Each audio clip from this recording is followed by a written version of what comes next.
এখানে ডাইনিটি হঠাৎ চলে আসে। সকলে চমকে দাঁড়ায়।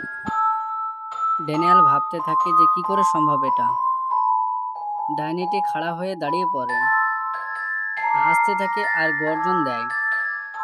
তারপর সে তার সঙ্গীদেরকে আহ্বান করে, তার দিকে ডাকে। তার সঙ্গীরা উড়ে চলে আসে, উড়ে এসে তার পিছনে দাঁড়িয়ে যায়।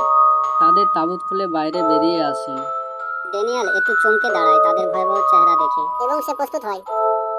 ডাইনিটি তার দিকে চেয়ে আক্রমণ করে। ড্যানিয়েল তার আক্রমণ থেকে বেঁচে যায়। কিছু ফিরে দেখে যে আর কেউ নেই, সকলে উধাও। সে বিস্তারিত জানার চেষ্টা করে বাকি চারজন কারা, কোথা থেকে এসেছিল। ড্যানিয়েলের সাথীরা বলে তাদেরকে তো কোনোদিনও দেখিনি এদিকে। তারা চারজন ফিরে আসে গ্রামের দিকে আক্রমণ করার উদ্দেশ্যে। বলে আজকে ড্যানিয়েলের শেষ দিন, তাকে মেরেই ছাড়বো আজকে, কি করে বাঁচে সে। তারপরে ড্যানিয়েলের বাড়িতে গিয়ে তারা যুদ্ধ শুরু করে, দুজনকে হারিয়ে দেয় এবং ড্যানিয়েল ঘর থেকে বেরিয়ে এসে তাদের উপরে আক্রমণ করে, দুজনকে মেরেও দেয়। একজন বেঁচে ফিরে যায় তার রানীর কাছে যেয়ে বলে দুজনকে মেরে দিয়েছে।